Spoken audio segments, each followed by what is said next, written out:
Hey you guys, it's Rachel here with Senza Cane Corso. So, I am, let me see your nose. You got some pine shavings on your face. Pine shavings on your face. Let me shut this door real quick. So I am in Ohio. I've never been to Ohio before, y'all, but I'm here. I'm in, oh look, there's some Canadian geese over there. Boy, howdy. So anyway, so why I'm here? I'm here because one of my customers has decided that they made a mistake and kind of that the Corso is really not for them, and that's fine.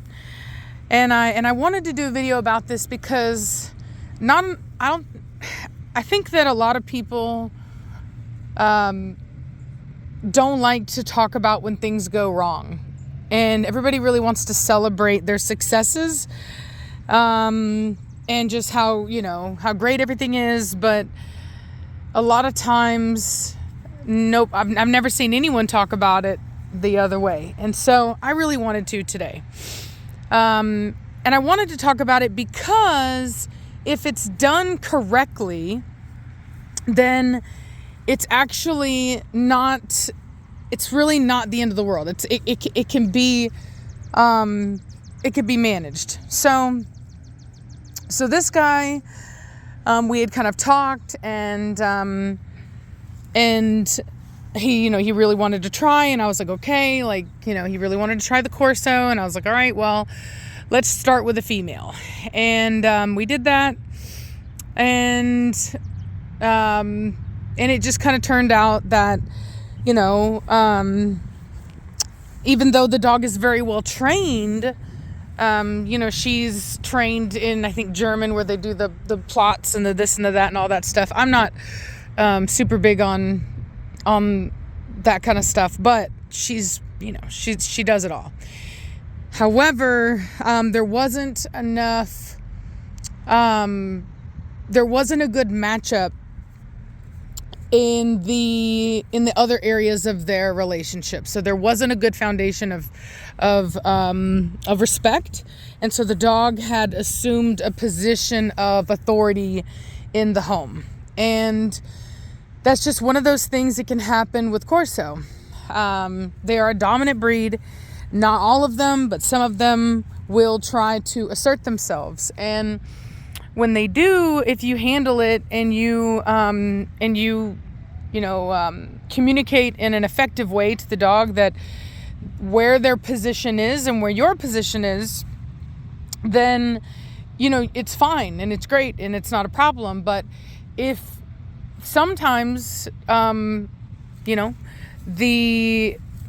dog is willing to put up more effort in the fight for that position than the owner is. And when that happens, when there's kind of a mismatch in the relationship in that way, then you end up having to either get the help of a professional, which still may or may not even be able to help you, because a trainer can teach you how to do things, but ultimately you still have to do it. You know what I mean? You still have to be able to discipline and do what you need to do.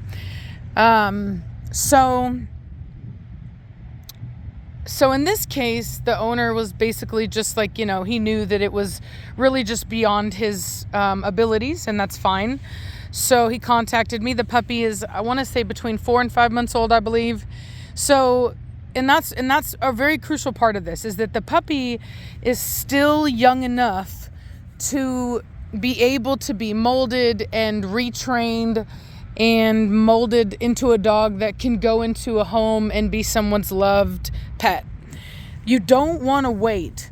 And for me, as the breeder who takes back the dog, I often encourage people, if you're having problems with the dog, you need to give it back earlier, because the later that you choose to do it, the more work that I'm going to have to put in to fix it.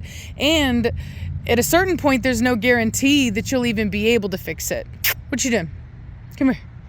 This poor dog. He's so gangly. He just turned 8 months old I want to say a couple days ago.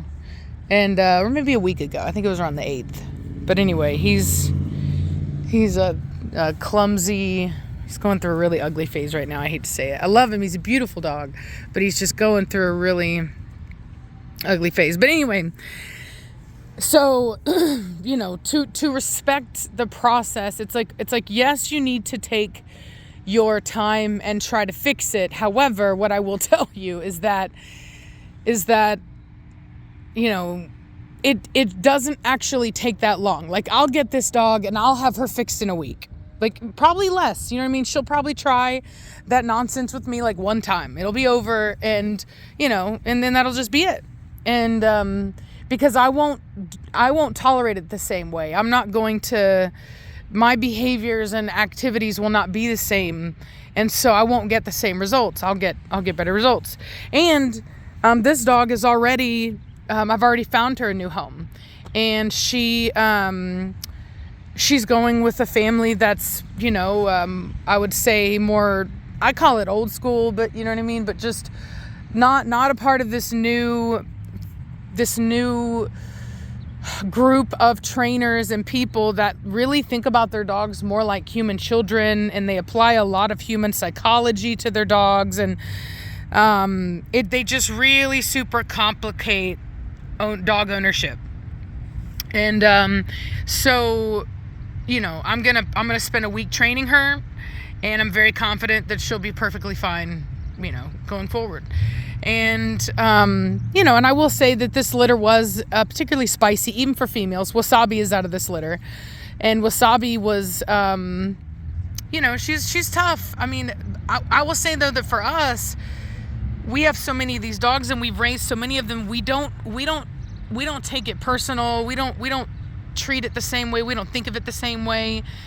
The way I see it is, it wouldn't be any different as if I was raising little baby honey badgers or little baby Tasmanian devils. You know what I'm saying? Like, I'm not going to put up with it, but I'm also not going to make a big deal about it. You know what I'm saying? Like, I'm just, and it's kind of, and I'll give you kind of an example of this. So like in my family, my mother is, her father was full Maltese, which is from the Mediterranean islands. And we can be very loud, dramatic people, but that doesn't necessarily equate to anger. Okay. We can get we're passionate people. And so that can come off as anger to people who don't come from families like that, who come from very those kind of families that are really quiet and they don't really talk about their issues, and it's all you know what I mean? Because believe me, I know these people, because I have seen the sheer horror on their face whenever I'm like just talking about something in what I would perceive to be, a slightly, a slightly more intense tone, but but I'm not like mad. I'm not, you know what I mean? I'm not like what they think I am. Come here, Cooper, this way. Good boy. And so my point to that, Cooper, come on, is that, come here.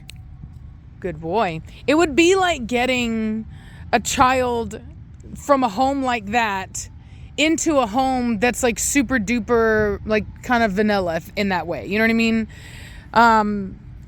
They just don't know how to manage them. It's just too much. You know what I mean? It's a mismatch of personalities, and it's bound to cause conflict. And so anyway, she's going to do well here. I'm not at all afraid of that. She's still very young. And that's what I was trying to say, is that ultimately it's not something to be embarrassed of if you buy from a good breeder and then you realize later on, you know what, I think I made a mistake. That's not a problem.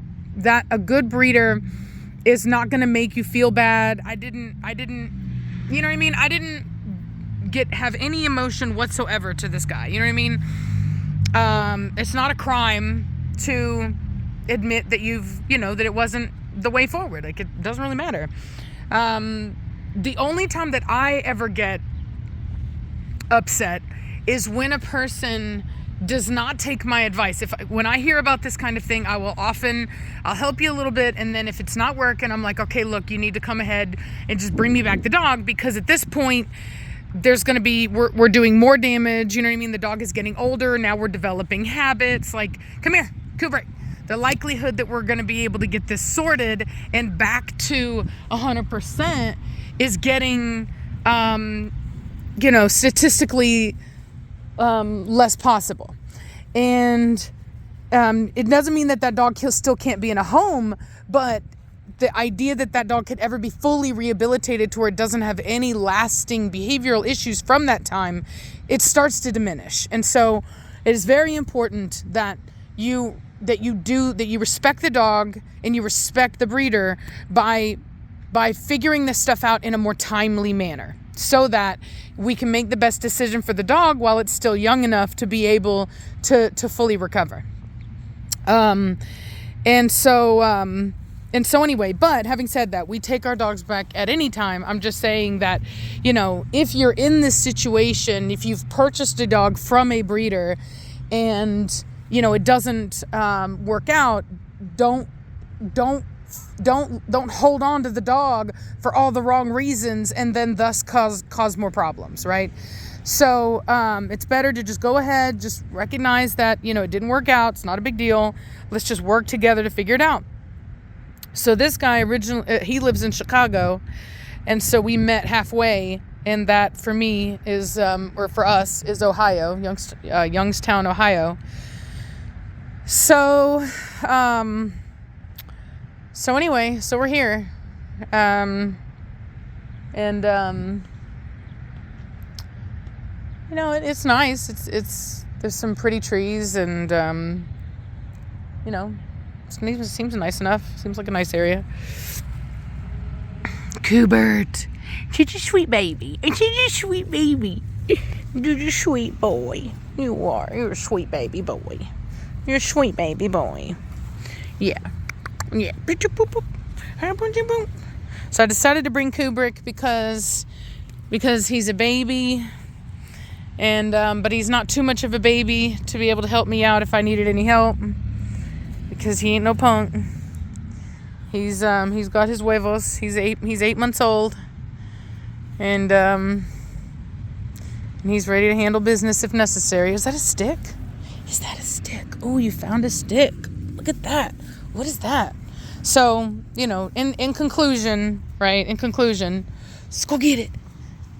In conclusion, the important thing is that you be proactive in training and working with the dog, so that you can be aware of any deficiencies that you have in your relationship with the dog. And then if you notice any, do everything you can to try to breach those deficiencies. And then if you cannot bridge the gap, then you should contact your breeder as soon as you start needing help. They might be able to help you find a trainer, or like me, they may be a trainer and be able to assist you firsthand.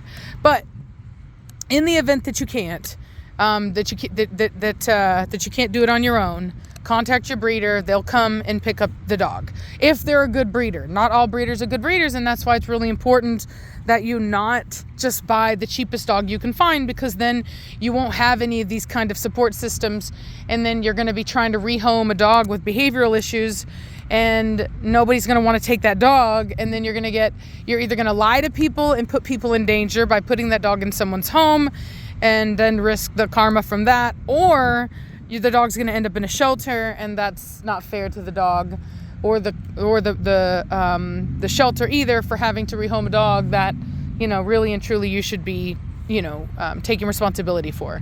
So, purchase from a good breeder, one that will give you support, so that in the event that something is unable to be worked on and to a successful home relationship, then you can at least have a backup plan.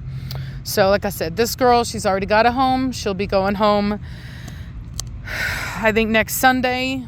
and I'll spend a week training her, getting her prepared. She'll be housed with her sister in Velocity. And I told you guys I have Velocity, Wasabi in with Velocity, because Wasabi was trying to be a little fire starter. So I'm not judging these people. That this is not necessarily the best example for a female as far as like a starter Corso. You know what I'm saying? These females act more like males. But I had no way of knowing that because I'd never bred Carrie before, so I didn't know what her puppies were going to be like. But they are spicy. So nothing like horrible, you know what I mean? But they're spicy. They push back a little bit.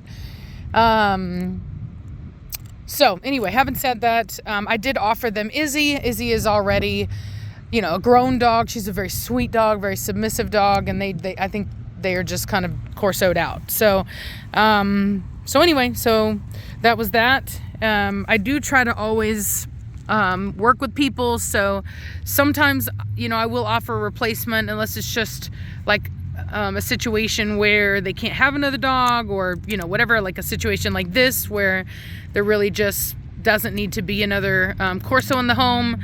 But I have once before, you guys will remember, out of a preacher litter, I did replace a male with a female to a home, and they love her. It's fantastic. Everything's been great. And so anyway, so it just goes to show that, nobody's perfect and things can happen, and you should always, it's Murphy's Law, right? What can go wrong will go wrong.